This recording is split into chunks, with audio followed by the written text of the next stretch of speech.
הניסים ועל הברכן ועל הגבורות ועל התשועות ועל הנפלאות, על הניסים ועל הברכן ועל הגבורות ועל התשועות ועל הנפלאות שעשית לאבותינו בימים ההם בזמן הזה, בזמן הזה שעשית לאבותינו בימים ההם בזמן הזה. Welcome to Jewish Life, a program presented in cooperation with the Jewish Community Relations Council of New York. I'm your host, Stewart Ain. Every week we present programs of particular interest to the Jewish community.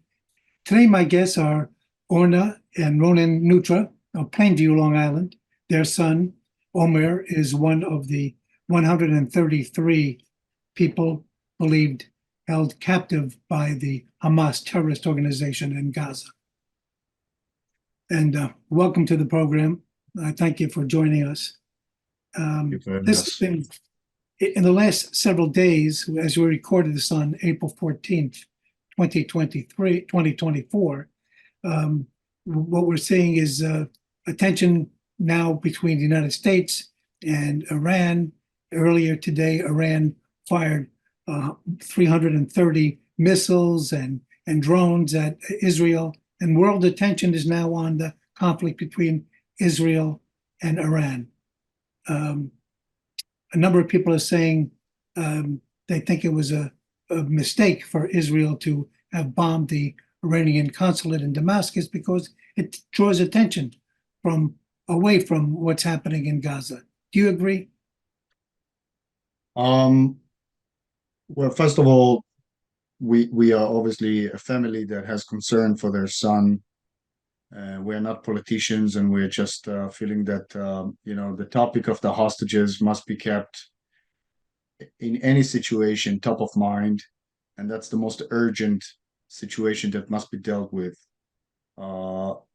We are very concerned right now that the focus has changed, that Iran and the whole event last night is going to take the attention from the real issue that is extremely pressing, and that's the hostage situation in Gaza.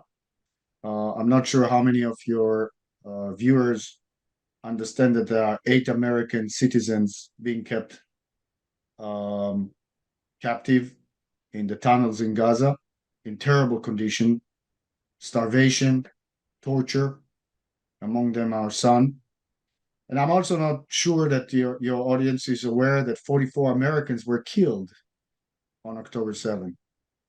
So it's a very pressing situation, and every week that passes, we hear about some other hostage family that get an announcement, a terrible news that their son or daughter is no longer alive. From our perspective, what happened last night just shows who is the head of the snake here, and all the leverages must be used, including Iran, to release the hostages. That being said, I want to add that we're hearing all these alliances, that have been silent recently, world leaders condemning what happened last night and the missile attack on Israel.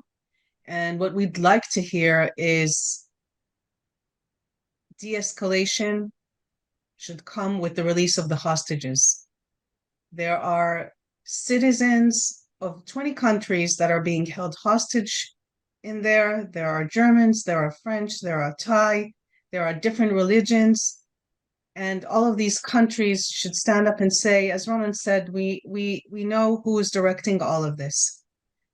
So maybe it's a time to point the finger at whoever is directing all of this and demand the release of the hostages as well. Why has world reaction really been so silent?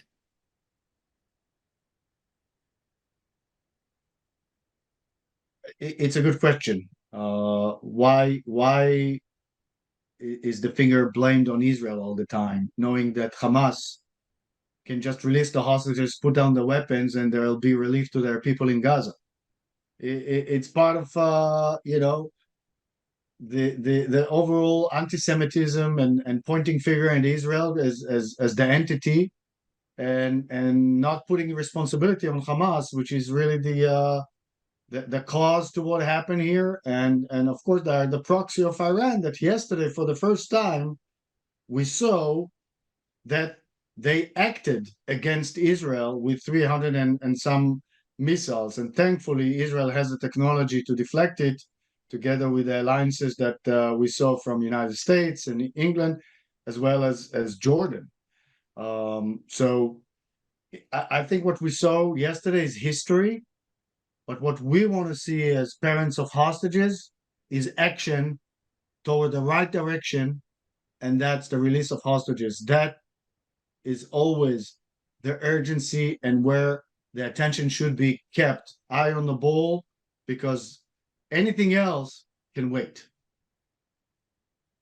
Would you do you believe you're getting support of the American Jewish community, or the American Jew, or the American community as a whole? Well, I just came back from a rally. I know specifically in our community, there's a rally every Sunday on behalf of the hostages.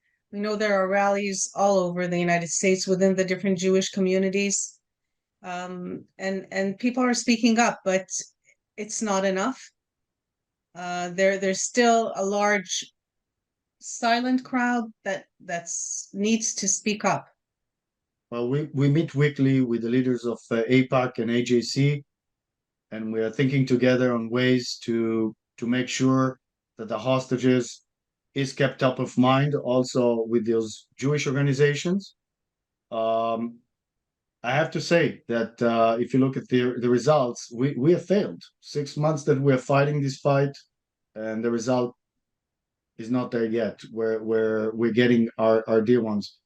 It's been over 130 days since the previous deal happened, right? So it's a very long time. And we are pushing everyone around us, including the Jewish community and the administration, to possibly think differently. We got to do different things in order to get the result, because doing the same thing and expecting different results is not going to make it. I know on the day of October 7th, you tried to reach your son. Can you tell us about that? What you did? We spoke with him last on October 6th. That was just before the holiday, before Shabbat. He and his team were working really hard throughout the Jewish holidays. There was a lot of tension on the border during that time. I should say Hamas- he's an Israeli tank commander, and he Yes, was correct. across the Yes. border. Yes. Right. And there were a lot of riots throughout the Jewish holidays, and they were constantly working. And actually, just before Simchat Torah, he said that things had calmed down, that it seems like Hamas got the Shabab under control, and that it was calm. And he was just looking for some team building and, a quiet holiday. And just 6 hours later, it was 11:30 here in New York. We were about to go to sleep, and we were checking the news as we usually do, having a son that's on the other side of the ocean and a whole family that's there. And seeing the news, we were extremely worried, realizing that he was in the center of things fairly early. We tried to call him. We tried to WhatsApp him, and there was no response. That was not typical of Omer. Initially, we thought, he was in fighting, but as the hours went by, we realized that what's happening is really bad. And all throughout Friday night, we weren't sleeping. We immediately started to reach out to anyone that we knew in Israel that had any contacts in the army, that had any kind of resources that could share with us, what they knew about what was going on that front. And probably late Saturday night into Sunday morning, we were already informed, not formally, that his tank was found empty, and that the understanding is that they were taken into Gaza. And on Were you shown any videos? So there was a video that was circulated by Hamas on Telegram on Saturday already, showing them attacking Omer's tank and taking the tank members out of the tank. And that came to us at some point on Sunday. We ourselves, we couldn't watch it initially. It took us a long time to watch it ourselves. Friends of ours that watched it, and of course, the army had their own intelligence and sources. And so Sunday night, we had an official visit here from the consulate telling us what we had already known, that they're considering him abducted. Over time, we got more information that two of the tank members were actually murdered on October 7th, their bodies taken into Gaza, and Omer and another tank member are considered a mystery with no sign of life after such a long time. It's been extremely difficult. Yeah. Tell me, how do you stay sane? Well, we decided early on that the only way we can deal with this is take control and be active and engaged with anybody that we think can help. So we are starting every day, and basically the question we ask ourselves: what are we doing today to help bring Omer home?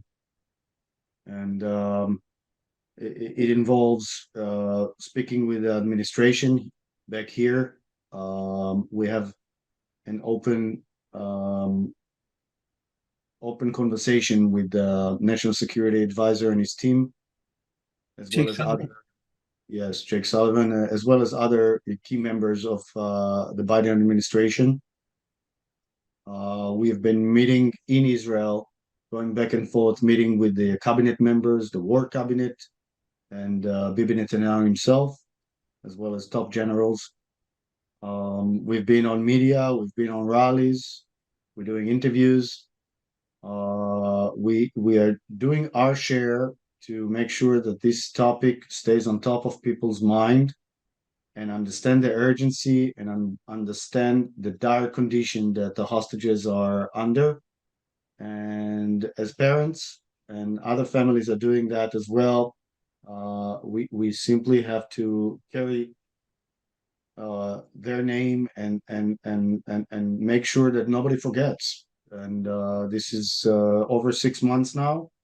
It's extremely difficult because it's draining. We try to find some hope here and there, and you just find yourself up and down in moods and trying to keep going. But it's tough. You carry Constantly trying to keep our leaders focused and world attention. It's just insane how things have evolved and continue to evolve, and how the time has been going by. You also mentioned the community before. We're lucky to have close communities, both here and in Israel, that are very supportive. But when you stop doing is when the thoughts creep in, and it's very difficult. Yeah, that's what. Do you carry around something of his? Omer's I don't know, a spoon or something? We constantly have his dog tag. Orna has his dog tag.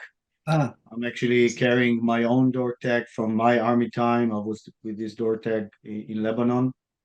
And I also have the special envoy ambassador dog tag of United States reporting to Biden, that gave it to me once he saw that I'm going with all the other ones, and said, "You're going to return it to me once Omer is back." And that's on our neck all the time, reminds us, that we are his soldiers now. And thank you for putting yours. We appreciate that. A lot of people are wearing these in synagogue. Yeah. But This we is also wear, yeah. but we also wear the number of days, because for us it's all very blurry.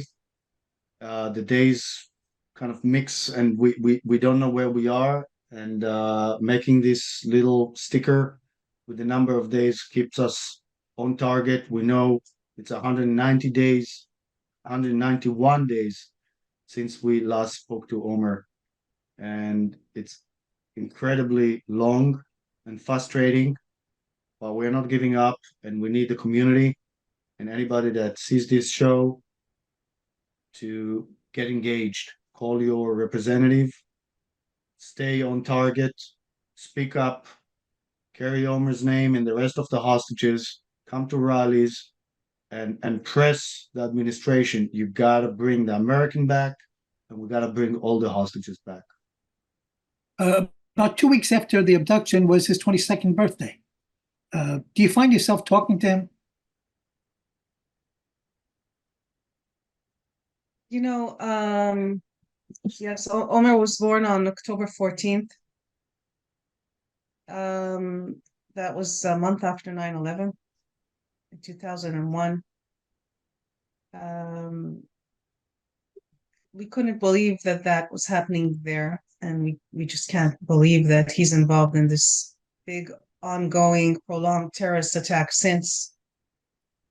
That's how we feel, that this has been an ongoing terrorist attack. The fact that they're not sharing any information, that we don't know if he's alive or not. We've had close hostage families. We become hostage families to each other, right? Fighting on their behalf, shoulder to shoulder for months. And after 5 months of fighting for your son, they learned that he was actually killed on October 7th. It's extremely difficult. Constantly trying to channel energy towards Omer.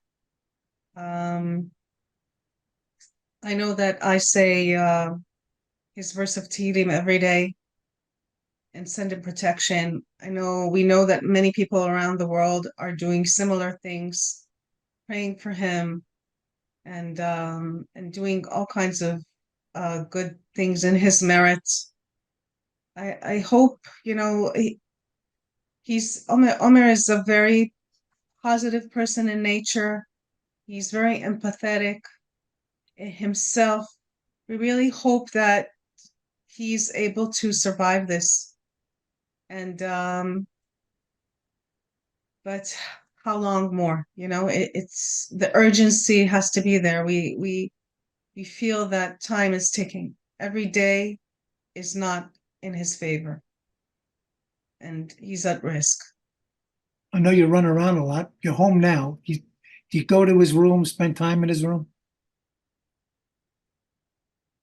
Omer has been in Israel for good 4 years. That's right. He basically moved out and had an apartment next to Tel Aviv. His lease was over. We decided to rent a different apartment and kind of prepare a home for him for his homecoming. And when we go to Israel, we stay in that place. So we are definitely ready for him to come back and waiting for him to come back. We got a few things here that now and then we look at, but really our focus for the most part is acting in his behalf and just doing whatever we can to pull all leverages here in the administration and back in Israel. I also want to say that Omer is a very social person, and he's built many communities around him, and he has a lot of friends.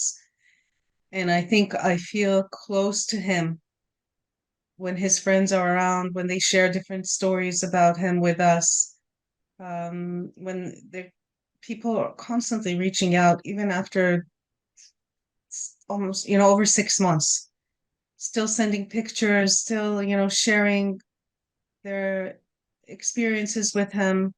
He's been in Israel for just a few years, and so many people know him. It's just amazing. And of course, our community here, the Schechter community, the USY community, the conservative movement community. Omer, growing up here, was very active. He took a lot of leadership roles. He ended up becoming the regional president for USY. A lot of kids know him. Yeah. So it's really heartwarming, to hear those stories, because we know Omer, everyone's talking about his leadership skills, about how he's so empathetic and inclusive and everything. We know our kid Omer as, this happy, easygoing kid, big mess in his room, like any other parent. And throughout this, we really getting to know other sides, that Yeah. he really had a lot of impact on many different people. My editor asked me to ask you, do you have a ritual before going to bed that includes Omer? I don't know about you, but I know, like I said, I always say Tehillim. I also always focus my energy to him, and give him, talk to him, and connect with him every day. You do. We I You do. talk to him. Yeah, yeah. we I think about him and send him energies, and it's there's no right way or wrong way. Just focus on him and speak about him all day. Yeah. What was your reaction when he said, I want to become a lone soldier? So, just some family history, right? We're both grew up in Israel, and we were both soldiers ourselves. And we moved here 25 years ago. Omer was born here, but the connection to Israel was very strong always. And he grew up in the Jewish community and visited Israel many times, and family was here. And when he graduated high school, he went through the All-American kind of track of um, college acceptances. So he was accepted to college, and as a family, we thought it would be a good idea before he would go to college to take a gap year in Israel. So for him, this was an opportunity to do something different. He said, I've been to Israel with school, I've been to Israel with you, with JNF. If I'm going to spend a year in Israel, I want to spend it with Israeli kids and get the Israeli experience. So And he deferred Binghamton. Right, he for got into Binghamton, the Yep. and we found a program for him with Israeli kids. And it's sort of as you know, all Israeli kids have to enlist. It's something that you grow up with, that the country, you can't take it for granted, and you're required to serve in some way or the other. And so this was a leadership program, educational leadership program for Israeli kids before their army service, and it was very impactful. Um, They travel around the country, they volunteer, they meet different parts of Israeli society, they have like deep conversations about values and about the different issues that Israel is facing. They meet with leaders, they meet with army leaders, and he was very impacted by it, and he really developed a really deep connection to his peers. And at some point he felt that he might not want to come back immediately for college, that he needed to do his share in serving.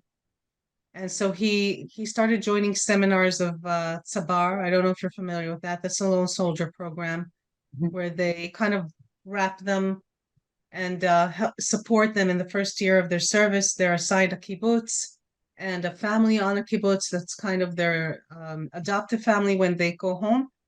Now, Orna has a very large family in Israel, but that's kind of the experience that you go through with your peers that are going through the same kind of path that you're going through.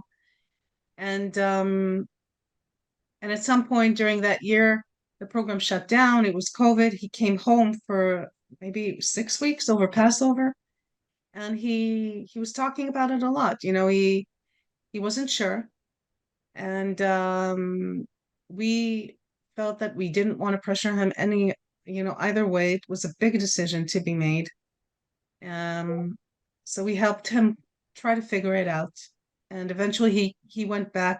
The program reopened again. He went back for the end of the program, and and he decided that he wanted to draft. That was his decision.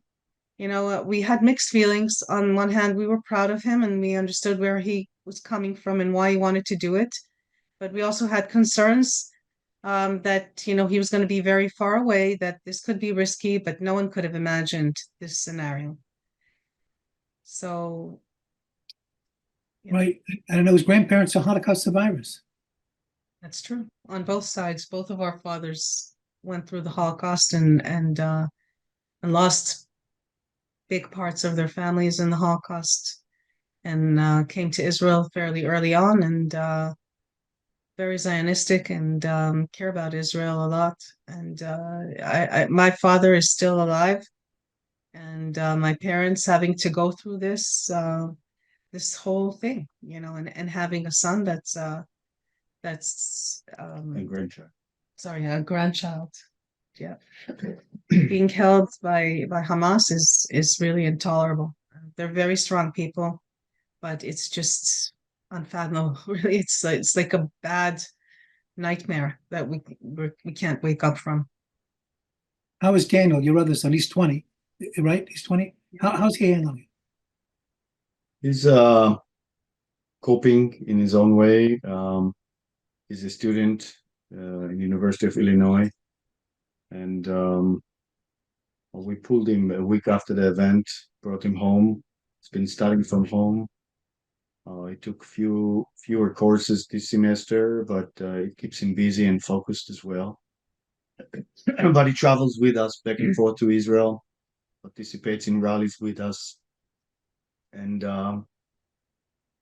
trying to cope with him with the situation his way. So Daniel's enrolled in school, in college, and yet we see on many college campuses youngsters demonstrating against Israel, for Palestinians, river to the sea. They want to. How does he deal with it? How do you deal with it? You have, a whole generation that gets their information from TikTok, 30-second videos. And obviously, this doesn't capture anything of what is really going on in the region and the real story of Israel.